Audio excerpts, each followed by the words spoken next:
Hello and welcome to Speaking Football. My name's Tommy Hay and I'm joined here in Madrid by my colleague Ruben Palomero for episode number 103 of this series. Thank you to everyone out there for having joined Ruben and I today in our episode just before the weekend. Lots of football coming up at the moment. If you're joining us on the radio, welcome. And remember that if you enjoyed listening to Richard Vaughan live over the last hour, you can hear more from Richard after this show on La Hora Extra. So as always, stick around. Now, as I said, there are lots of interesting things to talk about on today's programme.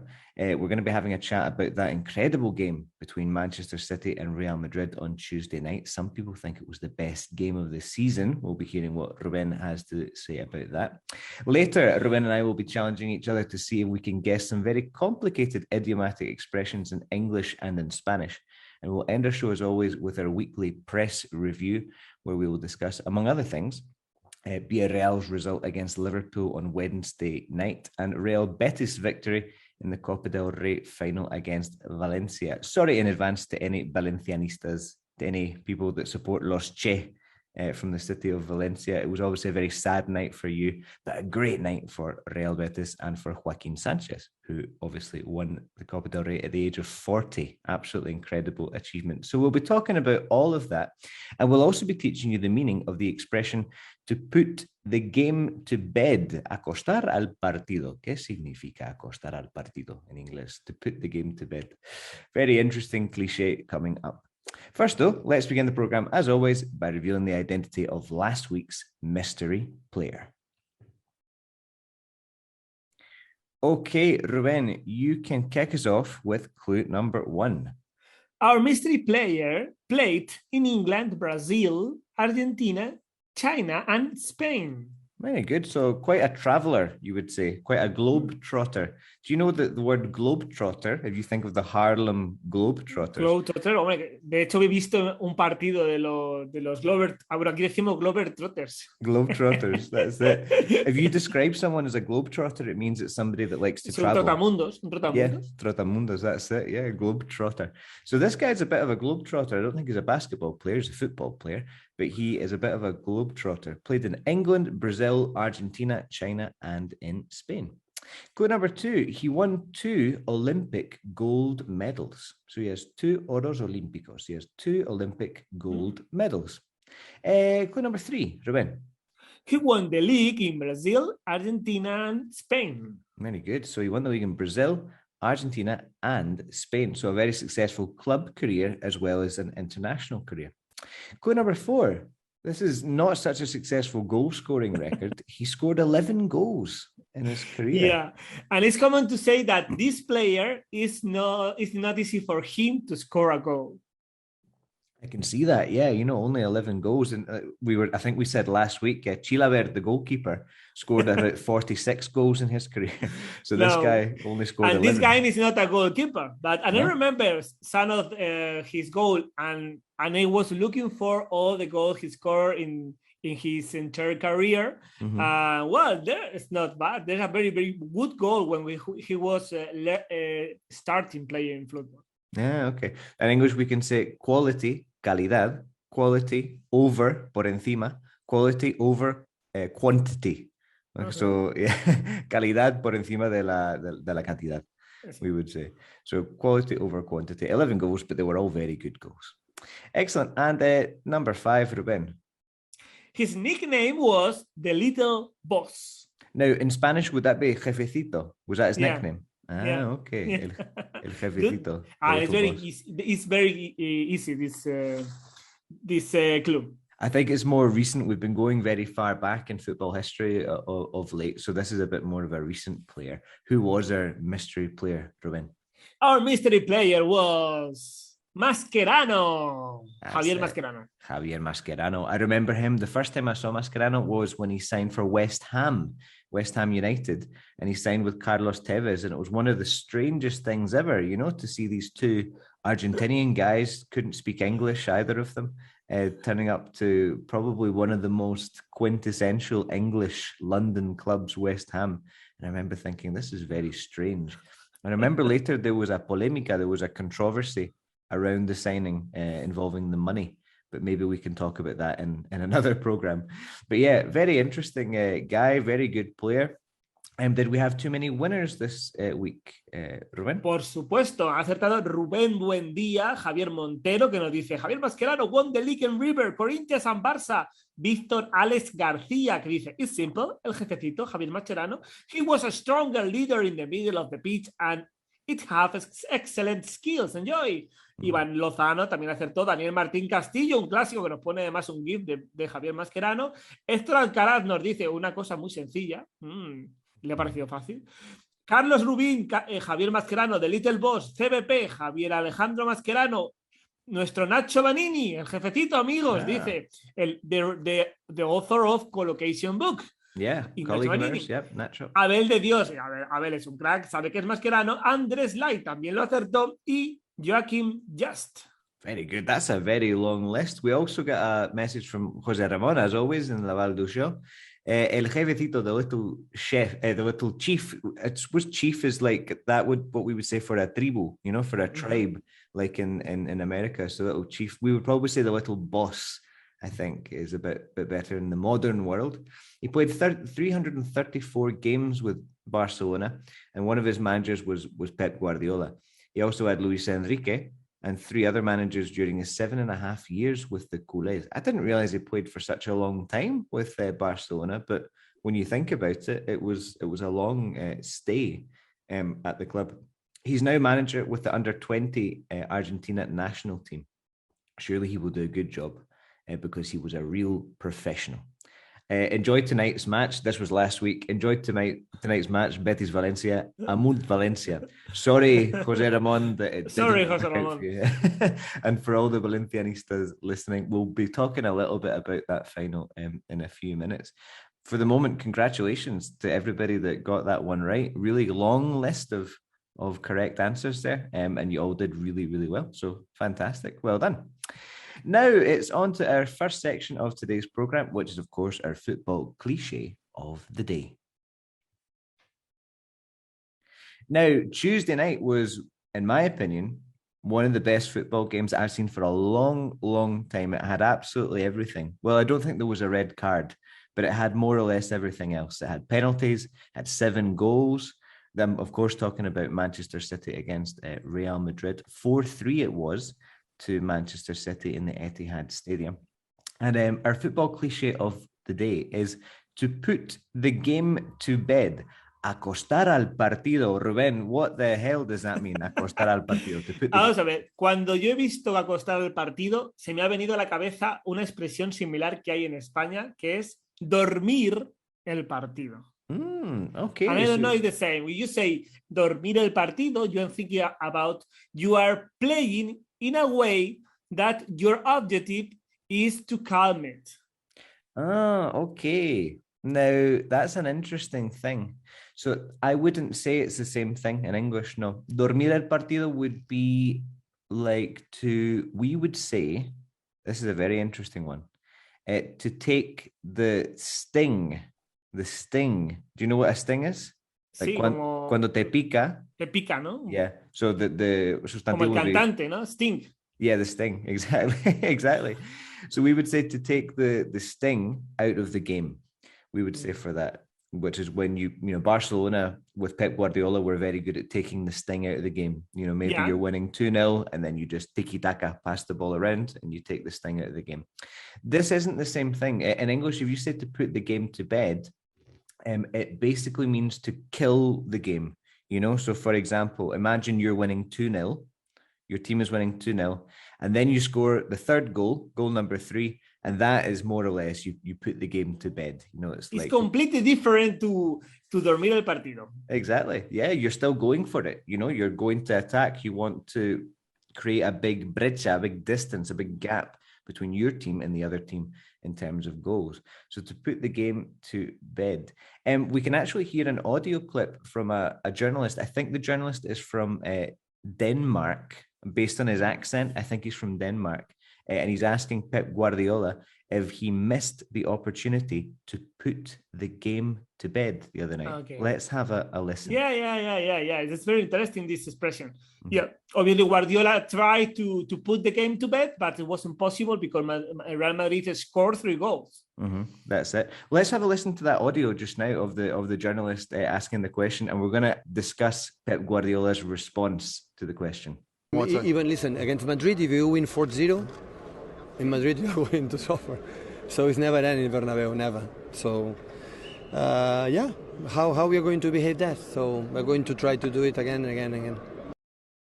Okay, so he says against Madrid, this is what Guardiola says. He said, no, we didn't miss the opportunity to put the game to bed. Against Madrid, incluso si, even if, incluso si, even if you win 4-0, you're still going to suffer in the Santiago Bernabeu. So basically, I remember I saw somebody saying, I think it was Ibai Llanos, the streamer. He said, you have to matar al Madrid dos veces. You know, you have to kill Madrid twice in order to beat them. And I think Guardiola agrees with that idea. It's impossible to put the game to bed against Real Madrid. Would you agree with that? Do you think? I think Guardiola wants that their players don't relax, never. Mm-hmm. And I think it's very important when you are playing a lot of matches, a lot of minutes. If you let them to relax only 5 minutes, you can lose the competition, you can lose a league, you can lose a match. That's it. And that's what Guardiola always try. And he knows it's very difficult to convince every year to their players that all the teams are very dangerous because they are going to play in a FA Cup with a team for the 3rd division, and they are going to talk about the Excelsior is the right back or whatever. And it's very difficult to convince that. And it's very stressful. Yeah, it is. But it's the ability to motivate your players to be up for every match. To be up for everything is to be motivated for everything. Yeah. Estar motivado, to be up for something. Like estar arriba is what we say. To be up for something. Be careful with the accusativo, with the accusative tense there, Ruben. So I would say he wants them to be motivated. Yeah. He wants them to be motivated for every match. And he has to convince them, convencerá, he has to convince them to be motivated, to be up for every match. That's it. Exactly. There was a good title from the newspaper article that I sent you earlier. I think it was from the Independent newspaper, or was it maybe the Guardian? I can't remember. I think it was the Independent newspaper. Yes. It said, Manchester City manager Pep Guardiola has no complaints. No complaints. Now, what is a complaint? Quejas. Quejas. No quiere quejas. No tiene quejas. No se puede quejar, he says. He has no complaints over wasteful finishing. Now, I was teaching a student a little while ago, and he said, what's finishing? I thought finishing was terminando, acabando. But it's true, you know, you could say estoy acabando el proyecto. I'm finishing the project. I'm finishing my dinner. I'm finishing my breakfast or whatever. But you can also say finishing in a football context is scoring, you know, scoring a goal, like rematando. You probably say rematar is to finish, or marcar is to finish. Finalizar, la finalización. Finalizar, exactly, finalizar. So wasteful finishing, to waste is perder, fallar. Sí. Y aquí sería como desperdiciadas, ¿no? Como las ocasiones desperdiciadas. Bueno, ocasiones desperdiciadas, wasteful finishing. Yeah, very good. Good translation. So Pep Guardiola has no complaints over wasteful finishing against Real Madrid. And he says, I can't complain, because at the end of the day, Guardiola knows Real Madrid very well. He knows Spanish football very well. And he knows that it's a great achievement to beat Real Madrid in any circumstance. However, I think Ancelotti will feel that he has got away with it. Do you know that expression? To get away with something? It's like... como alejarse. Literally, it means alejarse, yeah, to get away from somebody. But in this context, it's like salirse con la suya, to get away with something, So I think... Real Madrid didn't play very well. They maybe deserved to lose by more goals, but I think Ancelotti will have the feeling that they got away with it. at the end of this match. And they really have a chance to win at the Bernabeu. There's only one goal difference. If Real Madrid score an early goal, who knows what could happen. Very, very exciting match coming up next week in the Champions League. Okay, well, it's once again that time of the week where Ruben and I test each other's skill as language learners with a little game that we like to call Play on Words. Okay, Ruben, could you quickly remind us of the concept of this game to anyone who... Yes, the concept is very easy. Yeah, we are going to learn new words in Spanish, in English, and we are going to introduce them. I am going to introduce Tommy 2 words from Spanish. In this occasion, I am going to introduce a word from Spain and another one from Mexico. And Tommy is going to introduce me 2 British words, and we are going to try to find out the meaning. That's it. Yeah, last week I think we had 2 Scottish expressions, and now we're going to amplify the area, and we're going to go for the entire United Kingdom and Ireland as well with my expressions this week. So we have Mexico and Spain. For the Spanish expressions. Would you like to begin, or should I begin? I want to begin. Okay. The first word, be careful. The first word we are going to learn today is from Spain and is a verb. And the verb is caracolear. Caracolear. Caracolear. Do you know what a caracol is? A caracol is a mollusk. Yeah. A caracol is a little mollusk that moves very slow, and it's very popular in France to eat, and in Spain as well. Yeah, in Spain too. Yeah, you can eat them. It's not as popular as France, but in Spain you can eat caracoles too. You can eat snails too. Snails, exactly. Yes, snails is what we would say for caracol. So snails are very popular in France. They're very popular in Spain. Now, I'm trying to think in a football context. I'm trying to think, what characteristics do snails have? Well, they're very slow. They're not very fast. Slow, yeah. They don't go very slow. Yes. Yeah, they don't go very fast. They have a shell. They have a shell too. And horns. Sort of horns. No, I think they're anthems, ¿no? Anthems. Antenna. I think they are antenna. Sí, nosotros decimos el caracol saca los cuernos al sol. Los cuernos, no. Cuernos is what a bull has. Yeah, bull, but in Spain utilizamos cuernos para el caracol. Very good. No. El caracol saca los cuernos al sol. Es una canción. You are learning about lyrics in Spain. I know. Yeah. Music is a fantastic way to learn. Who sings that song? It's a kid's song. Ah, okay. Cuando llueve, dice caracol, col, saca los cuernos al sol. Por si te sirve. Ah, okay. I'll listen to it after the song. I like Spanish children's songs. There's one in Catalan that I like. It's En Joan Petit Quan Balla, and it's all about a little boy called Joan who dances, and he points at different parts of his body, and it's a way to learn the parts of the body in Catalan. Anyway, back to this. Caracolear. Caracolear. Un jugador caracolea. Puede caracolear. Caracolear. Y tengo una pista por si la necesitas. Yeah, you're going to have to give me a clue because I've got various ideas. Te voy a dar un titular del Mundo, del periódico El Mundo, reciente, que dice: a Casemiro no le hace falta caracolear. No le hace falta caracolear. No, Casemiro. A Casemiro no le hace falta caracolear. Okay, so it's nothing to do with speed then. I was thinking it's perhaps something related to speed, to velocity, but not really. Not. Now, then it makes me think, is it maybe something to do with protection or defense? Then, thinking of a shell. It's not easy. It's not easy to decide. Is when you are caracoleando, it's an attacking or it's especially attacking action, but in a way you are defending too. No, you're attacking, especially you're attacking, but it's difficult. It's not easy to say that it's a clear attacking action.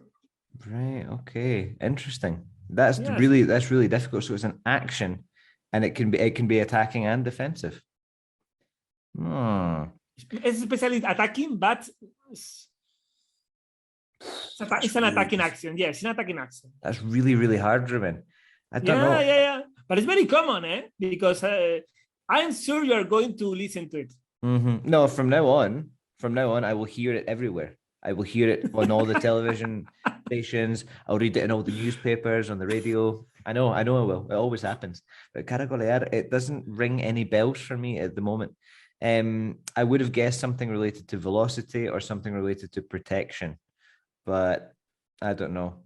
Is that your answer? No, it can't be. No le hace falta caracolear, so he doesn't have to caracolear.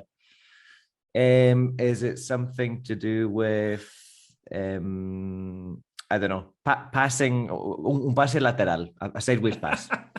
No, it's a pity. Eso, caracolear es cuando un jugador se mueve en un espacio pequeño sin jugar y sin crear jugadas. Es como cuando empiezas a moverte de una forma giras mucho sobre ti mismo, pero no haces nada realmente. Y cuando gira, regatea como muy corto, pero no estás haciendo nada. Simplemente te proteges un poco a que no te quiten la pelota y no atacas ni defiendes. Se dice caracolear. Y cuando dice que Casemiro no hace falta caracolear, es que es un tío contundente que se dedica a otras cosas y que no tiene por qué hacer esas cosas. Right, okay. So it's like to pivot while protecting yourself, almost. Sí, no, es como que estás como moviéndote con la pelota, girando. Y te mueve. Es que, por ejemplo, en la definición que te da la palabra en la RAE, que es una palabra muy conocida, que es un juego que se mueve en un espacio pequeño sin jugar ni crear jugadas. Yo diría que tiene como intento de medio regates con uno con otro para evitar al rival. Right. Pero lo vas a escuchar mucho a partir de ahora, Tommy, ya verás. That's it. So to shuffle, I would say to shuffle. It's the same with like now. Here's a question, a Spanish question for you. Do you say barajar or barajear? Because I've heard both. Tú dices barajear. Barajear. I've heard barajar as well. Barajar. I think both are acceptable in Spanish. I've heard both, but yeah, barajar, whatever. To shuffle, that's what you do with cards. And I think in this context, you can shuffle with the ball as well. Shuffle with the ball. Yeah, you're moving, but you're not necessarily doing anything, and you do it in a small space. So to shuffle with the ball. So Casemiro doesn't have to shuffle with the ball. Yeah. Interesting. Very, very good. That's really, really cool. Now you're going to hear this word every single day when you watch a match on TV. That's it. When I watch the match on TV, when I listen to the radio, in my sleep, all the time, I'll be hearing this word. Well, we're gonna take a short break in a second, but I want to give you my expression just so you can think about it during the break. My expression is, in British English, to carry a knock. To carry a knock. C-A-R-R-Y, like llevar en brazos, or llevar. To carry a knock. A knock. To knock the door, no? Like to knock the door, exactly. K-N-O-C-K. To carry a knock. Stick around with us after the break, and Ruben will try to guess the meaning of to carry a knock. See you soon. Okay, we are back. Now, just before the break, I gave an expression to Ruben in English, which was to carry a knock. A football expression in English. To carry a knock. Llevar un... How would you say knock in... Knock es como dar a la puerta, ¿no? To knock the door es como golpear la puerta, y to carry es llevar. Yep, exactly. Llevar un golpe en la puerta. Llevar un golpe. Llevar un golpe. Llevarse un golpe. Llevarse un golpe. Interesting. To carry a knock. What are you? Espero que no sea llevarse un golpe. Llevarse un golpe. No, I don't think so. But it's interesting how translated literally, expressions in English can be very, very different from ones in Spanish. And sometimes they make sense, sometimes they don't, and sometimes it gives you the wrong translation if you translate it literally. So this is a really interesting one. To carry a knock. Would you like to hear an example of yes, I need a sentence, please. Okay. So for example, at the moment, we have several players carrying knocks, you could say. Or several of our players, varios, yeah? Several of our players are carrying knocks at the moment. In which team? Or in the league, in a team? Any team. Could be absolutely any team. Yeah, any team can have players who are carrying knocks. Any teams in the league carry knocks 7 players? Every single team. No. Now, so when I say several, that means varios. It doesn't mean siete. Vale. It means varios. Several. S-E-V-E-R-A-L. O sea, hay varios equipos. Varios jugadores. Hay varios jugadores que tienen carry knocks. So, Pero, yeah. Interesting, isn't it? Okay, so every team in every league in every country of the world has at least one player who's carrying a knock at the moment. And it doesn't matter at the time of the season. It's not possible to have a team in which there's not any player carrying knocks. Carrying knocks? It's almost impossible. Maybe at the beginning of the season, none of the players are carrying knocks. But here's a clue. At the end of the season, more and more players are carrying knocks. That's a clue. Okay. Is, for example, Casemiro, who's been talking in the last word, a player with a carry knot? Who carries knocks? Every player has the ability to carry knocks.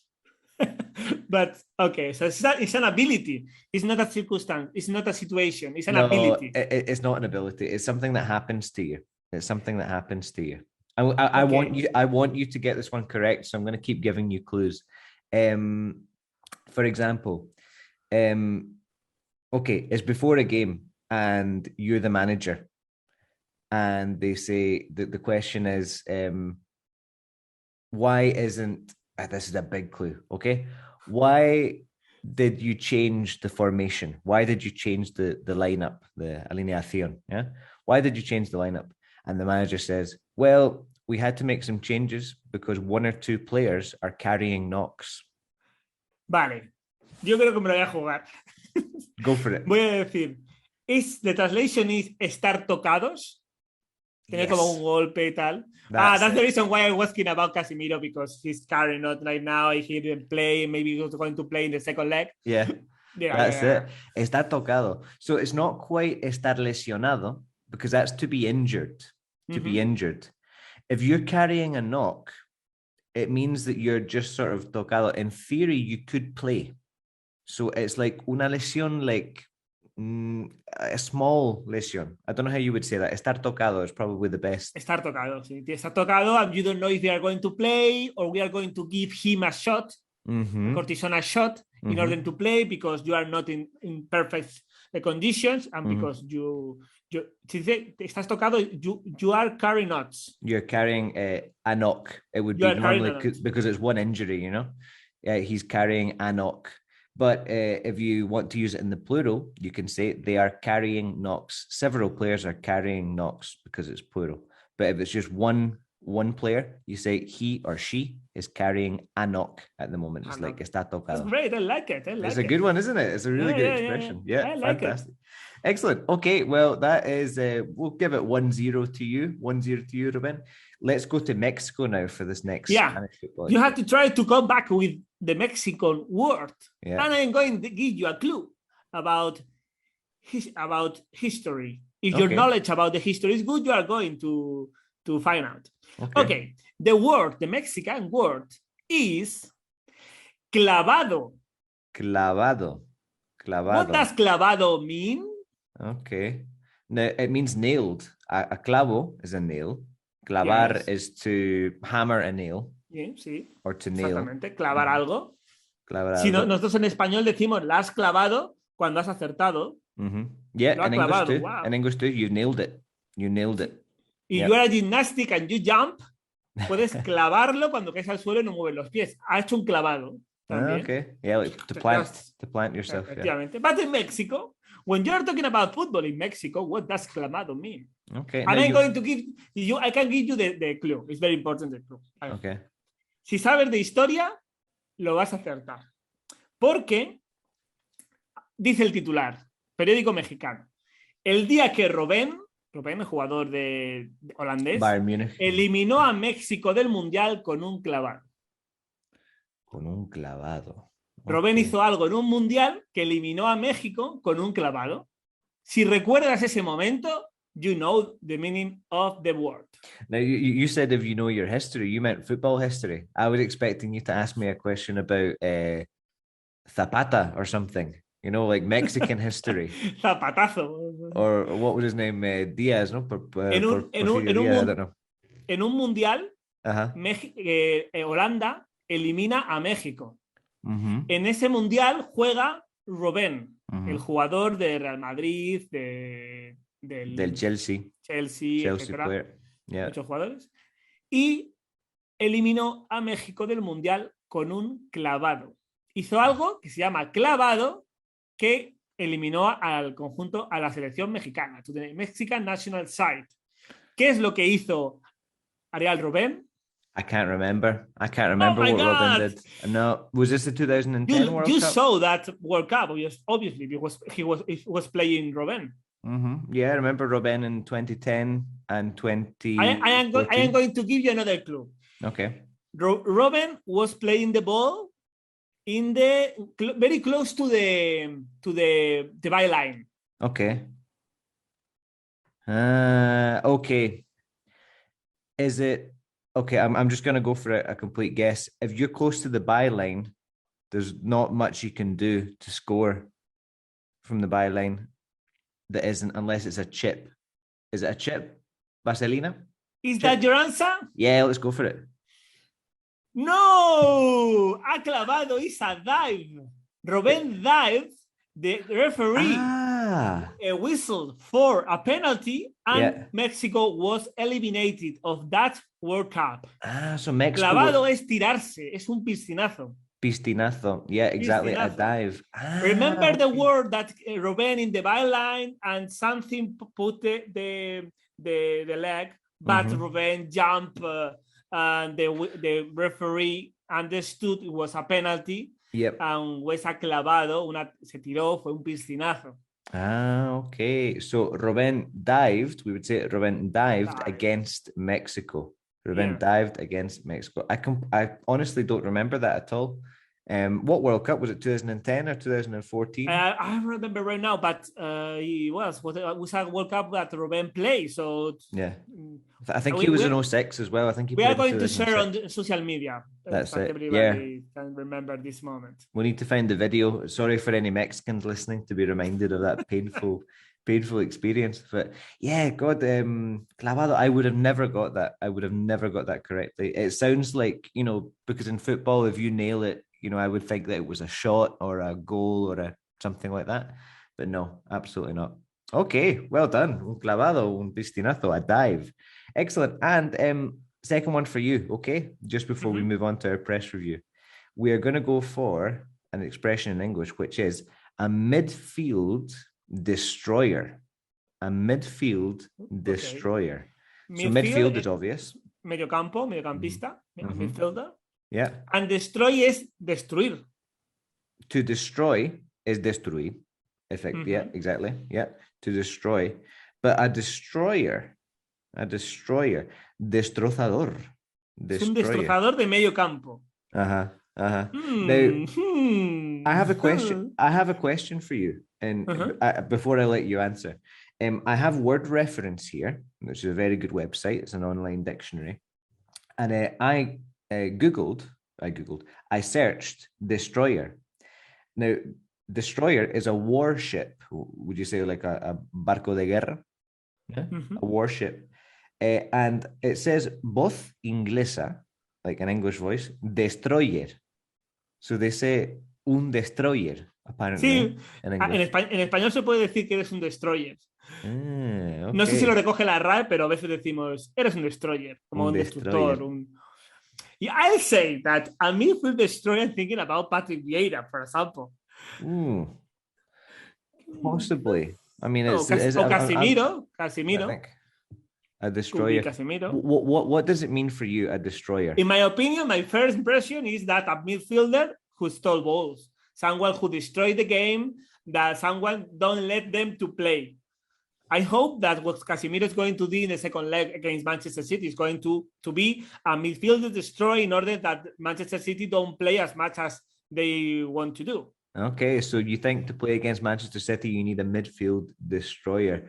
Okay, so your final answer would be a translation.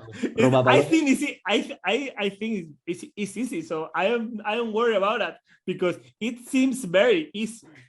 And could you tell me a sentence? Or can you tell me two players who you can say that they are midfield destroyers? Okay, Edgar Davids and Edgar Davids and Kante, N'Golo Kante. Okay, well, I'm going to say that because Edgar Davids and Kante, they are an example of the midfield destroyer. Someone who is going to destroy the game, the other team, they are going to steal balls, etc. Exactly. You're absolutely correct. Absolutely correct. So in Spanish, you say a ball stealer, don't you? Roba balones, a ball stealer. Sí, puede ser un robabalones, puede ser un mediocentro defensivo. You can say es un mediocentro destructor, un pivote defensivo. Exactly. Yeah, that's exactly it. So yeah, we would say that for those players. And it doesn't necessarily suggest or imply that the player is un guarro, is dirty, you know? It doesn't matter. You know, for example, Edgar Davids was a very physical player. He made lots of fouls. Kante almost never fouls. He's a very clean player. But they're both, he's a great person too. He's a great person as well. You know, Davids is a good person as well, but he was a bit dirty as a player. But it doesn't matter. Both of them are destroyers because their objective is to destroy the play of the other team, to disrupt the play of other team and steal the ball. So that's what I would say. Un robabalones is a midfield destroyer. Well done, Ruben. You have once again won in this challenge of this week. I am on a winning streak. You're on a winning streak. Exactly. You are on a winning streak. Absolutely fantastic. Well, that's that section over with. And now it's once again the time of the week where we have a look at what's been going on in the world of football in recent days. And that means that it's time for this week's press review.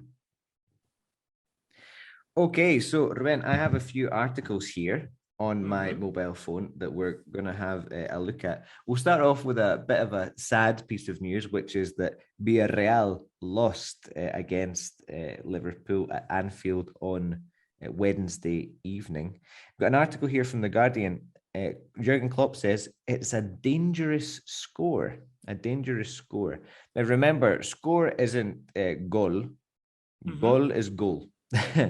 Marcar is to score. But if you say a score, what do we mean exactly? Es un marcador, puede ser. That would be a scoreboard. So like, yeah, I would say dangerous score, resultado. Un resultado. Bueno, sí, un resultado. It's like a way of saying result. Okay, so a dangerous result, a dangerous score. Sure.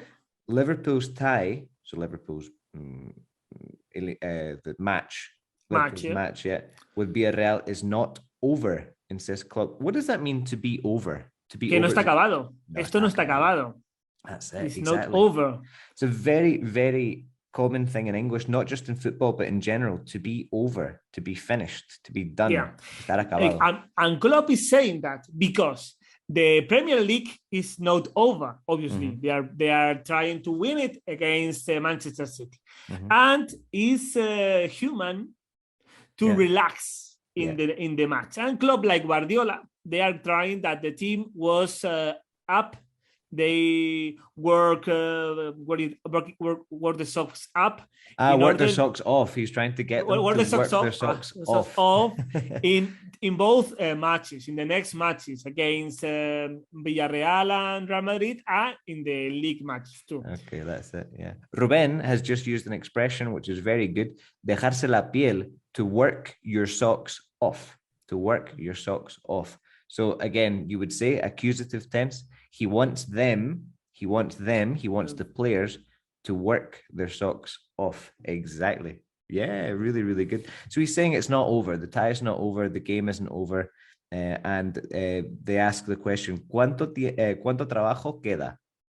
Yeah, ¿cuánto trabajo queda? We'd say, how much work is left? Very good. How much work is left? Yeah. ¿Cuánto queda? How much work is left? If you want to ask a referee, if you're playing a game and you want to say, Arbi, ¿cuánto queda? You would say, how long left? How long left? Or how much? How much is it?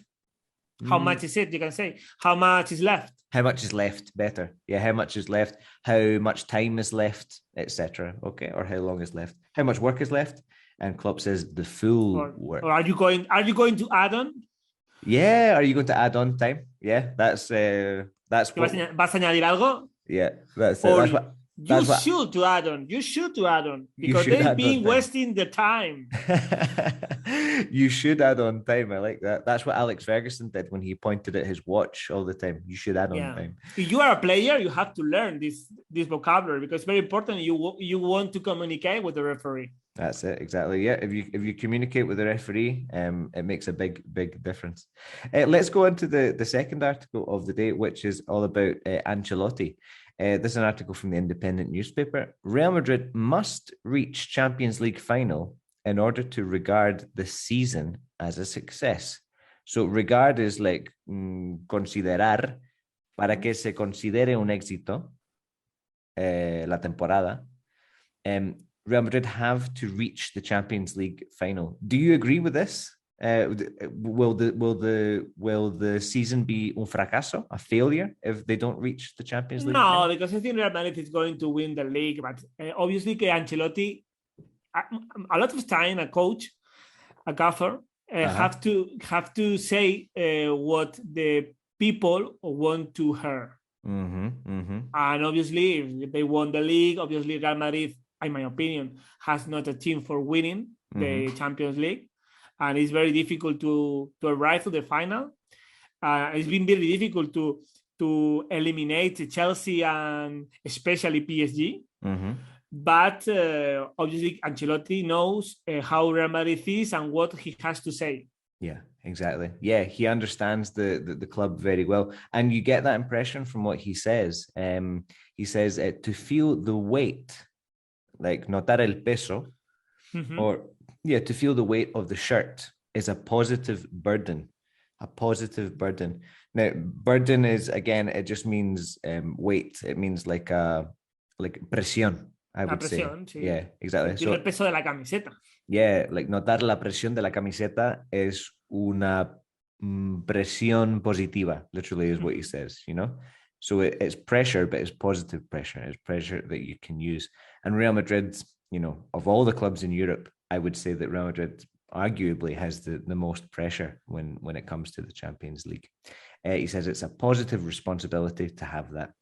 The article says Madrid will be underdogs. What does underdog mean? El rival débil, el rival más débil.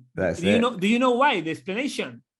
This is because a lot of years ago, when two dogs were fighting, you were supporting the dog under the other one, you were trying that the weakest or the one who was losing win. So con el rival más débil es con el perro que está debajo, the underdog, el perro que ya iba debajo. That's it. So let's have another, we could try again with the accusative. You want the weakest. Tengo que repasar el acusativo. Entonces. That's it. You want the weakest competitor to win. Yeah, you want the weakest competitor to win. That is to go with the underdog or to support the underdog. Real Madrid will be underdogs in this tie, in this fixture, in this match against City, perhaps. But at the Bernabeu, as we said, anything can happen. One more article from Spain, and then we're going to go back to England. Great news for Real Betis. Real Betis win the Copa del Rey. This is from Sport, by the way, the Sport newspaper in English. Real Betis win the Copa del Rey. Joaquin dream, el sueño de Joaquin. Joaquin dream as Copa goes green. La Copa se, I don't know, how would you say that? Like, se tiñe de verde. Yeah, I like that. One more time. La copa se tiñe de verde. Se tiñe de verde, so like dye, like a hair dye, no? Like la copa se tiñe de verde. So Joaquin dream as Copa goes green. It rhymes in English. Some great vocabulary here. What happened the other day? They won on penalties, didn't they? Real Betis won on penalties. How would you say that in Spanish, Ruben? Pues que ganó en la tanda de penaltis. That's it. It's interesting that tanda de penaltis in English is a penalty. Shootout. Tiroteo. Shootout. Un tiroteo de penaltis. Yeah, un tiroteo de penaltis, a penalty shootout. So ganar, like in la tanda de penaltis, you could say to win on penalties or to win a penalty shootout. To win a penalty shootout. Another expression I thought was good is merecer ganar. How would you say that in English? Pues to deserve, no? Very good. To deserve. And then to deserve, to win. To win. Deserve to win. To win. deserve To win. Yeah. How would you say merecimos ganar in the past? We deserve to win. Very good. We deserve to win. Exactly. We deserve to win. Amazing achievement, logro. Amazing achievement for Real Betis and particularly for Joaquin, 40 years old. It's an amazing story, isn't it, that Joaquin won the Copa del Rey at his age? Yeah, it's his second title in Betis.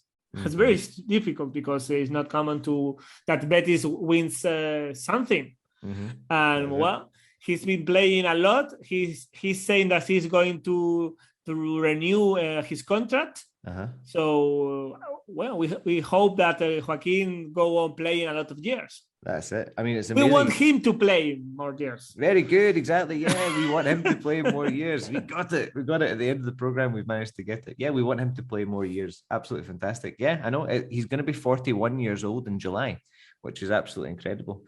So really, really good. Really, really happy for Joaquin and for Betis as well. Sad for Valencia, but they won in 2019, so it's nice for Betis to win it for the first time since 2005. Dani Martin's goal against Osasuna, was it in the final? In the last one. So a long time for them to wait. Congratulations to Betis. And our very, very last article before we go on to the mystery player, back to England, Manchester United's new manager, Erik ten Hag. Marco van Basten has said to Erik ten Hag that he should not drop Cristiano Ronaldo at the team. Now, what do we mean to say to drop? Drop es caer, dejar caer. Dejar caer. Yeah, no dejar caer a Cristiano Ronaldo. What que no se vaya, ¿no? Que no se vaya. No perderlo. Perderlo, not necessarily. That would be to sell. We would say to sell or to get rid of. Deshacerse de, to get rid of. Deshacerse de él. It's not that. To drop a player is to stop a player from being titular, a starter. So you could say he was dropped from the starting lineup. Yeah, he was dropped from the team. Just means to not play with the player in the first 11. So to drop a player, dejar caer, very, very graphic in English, very, very good image. Ronaldo has been impressive, ha sido impresionante, in a lackluster United team this season. What does lackluster mean? Es como deslucido, ¿no? Realmente será como falta de lustro, ¿no? Deslucido. Yeah, or brillo, like, yeah. Luster is, yeah, exactly like a shine, a lackluster. If a team is lackluster, it just means they're boring, one, and also not very effective. So a lackluster team. So Ronaldo's been impressive in a lackluster team, and Marco van Basten, the old Holland striker, says that Ten Hag has to play Cristiano Ronaldo. But that's a very good verb there, to drop a player, what we would say. I don't know what we would say in Spanish, would have been for that. Sí, pues sería algo, es que de hecho que drop se utiliza para mil cosas en español, pero sería algo así como no deshacerse de él, no venderlo, ¿no? Yeah, it could be that, but really to drop a player it's only talking about on the pitch, so like dejar de jugar con él, basically. Sí, no ponerlo. Sí. No ponerlo, that's it. Okay, so he should seguir poniendo, yeah? He should keep putting Cristiano Ronaldo in the team. That's what Van Basten says. He shouldn't drop Cristiano Ronaldo. Very good. Okay, well, we don't have too much time left, so let's finish the program, as always, by giving you the clues for next week's mystery player. Okay, Ruben, clue number 1, please. He only played in England. Very good. Solamente ha jugado en Inglaterra. He only played in England. Clue number 2. I like this expression. He came through the West Ham youth system. Okay, so to come through a youth system, that's like pertenecer a la cantera. Procede de la cantera del West Ham. That's it, yeah, proceder, to come through. So he came through the West Ham youth system. Clue number 3. He broke the English transfer record twice, singing for Leeds and Manchester United. Very good. So he broke the English transfer record twice, signing for Leeds and Manchester United. So fue 2 veces récord de traspaso, fichando por el Leeds y el Manchester United. He broke the record twice. Number 4, he's 1 meter 93 centimeters tall. So he's a big guy, very, very big guy. 1 meter 93. Really could have been a basketball player. 1 meter 93, very tall.